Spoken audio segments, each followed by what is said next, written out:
This is Everlasting Lucifer, episode 36, and it's the end of the chapter called Rabbit Hole. On Monday night, after 7 hours of travelling, Vaid walked off the train and into the station at Paltan Bazaar, back in Guwahati. He looked forward to going home. The streets on his short walk were pitch dark and cold. He walked on the road. It was easier than stepping onto the high, uneven pavements and then down again, especially in the dark. Near the Ideal Pharmacy, sentinel of the home stretch, he passed a hobo and leant down to give the man some money. A sardonic nod was the response. But at the gate of Vaid's block of flats, the laconic white-haired watchman spoke to him for the first time. "So you're back, Dada?" It was a homecoming, the first Vaid had felt since moving in. The flat was cold and dark. He put on the living room light and then the Lucifer in the kitchen. The wiring was old. Many of the sockets only took incandescence. Rajan had sent him a box of the Lucifers from Moran, old stock. He should go and see the big man soon. "Vaid," Rajan had said on the phone, "you and I are still friends, whatever happened with the Lucifer and all that business."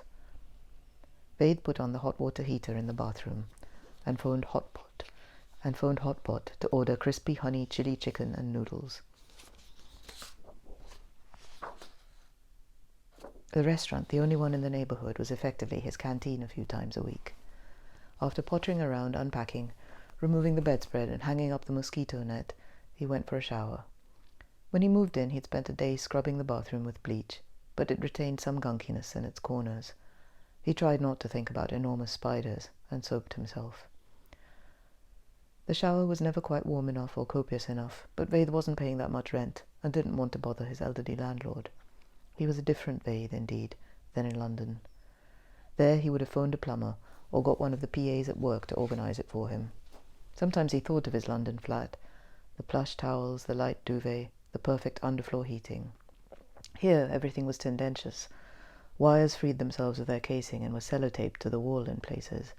Cupboard doors hung on one hinge. The extractor fan in the kitchen had given up and was a gaping hole through which rain, storms, insects, and small birds came in. The last time Vaid had been away for a few days, he'd returned to find he had a flatmate, a tiny sparrow who came in at dusk to sleep on the pelmet of his bedroom window.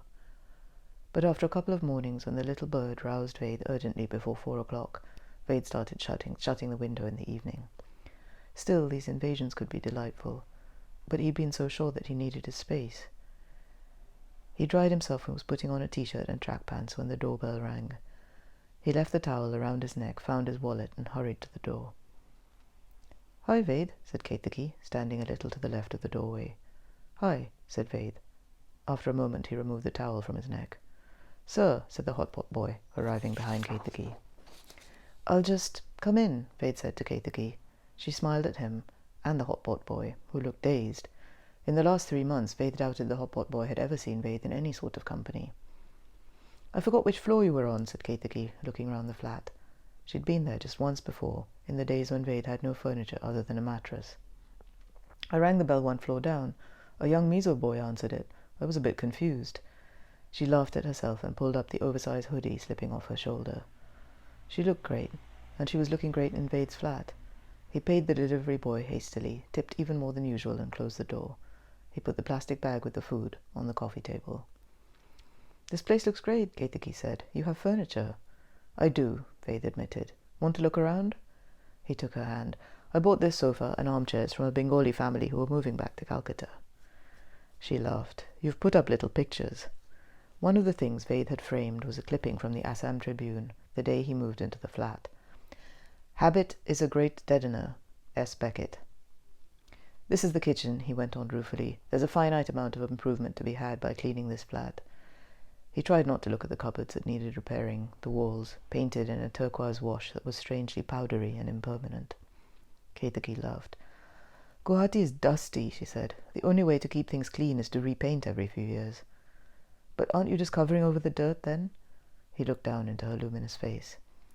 "Nothing is clean, Vaid, not in this country." Her eyes were a warm, clear brown, and her high voice was husky, like frosted glass. Vaid tried to remember what he was saying. "Assam," he managed. "India," Kaitaki said. "Right," he came to himself. "So this is the dining table. I got it from a suspicious-looking lady whose husband works at the medical college. I think she thought I might have an orgy on it." He laughed, but Ketaki gave him a skeptical look. He showed her the study. And this is the bedroom. The bed, bedside table, and a chest of drawers, on top of which he had a few small baskets from the marketplace near the river. Oh ho, Ketaki laughed. Bamboo baskets, now you're really becoming a local. We use them for keeping vegetables. Ved kept small things in them. His wallet, keys, socks. Do you want some dinner? He asked. Oh, so sweet of you, Ved, but you go ahead, I have to meet some friends. They'll pick me up soon. Have a bite, he said. He got out plates and cutlery, and they sat down.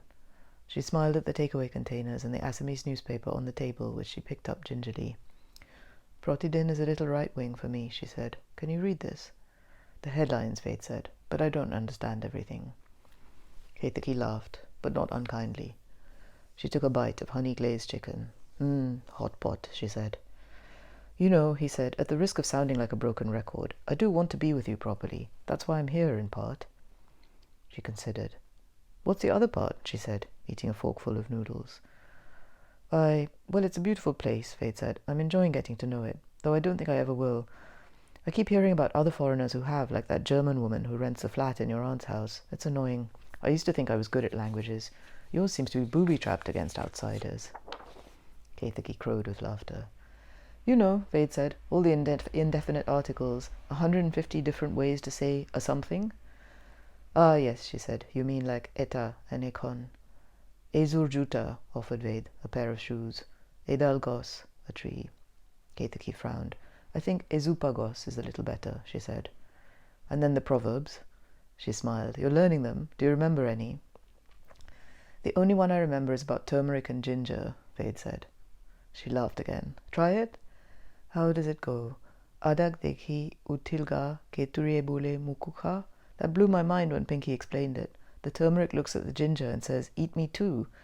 And the gloss explains that ginger is a useful everyday item, but the turmeric is envious because it isn't. A root has a speaking part in a 2-line proverb. It's so surreal. Ketaki chuckled. Keturi isn't exactly turmeric, she qualified. I think it's related, but it's different. It's supposed to be good for the complexion. I know, Ved said. I saw it being sold just outside, across the junction, and I thought it was ginger and tried to buy some. And when I asked for it, the man selling it mimed face-washing gestures. I thought he was insane. Ketaki laughed. We all are here, Ved. Then her phone began to buzz. Ved, my friends are downstairs. Maybe I'll drop in later if you're up. She got up to put away her plate. Do that, I'd love it, Ved said. He remained half awake for a while that night, wondering when she'd arrive. But early in the morning he awoke to a text from her. Sorry, Ved, it got late. Do you want to go to Shillong this weekend?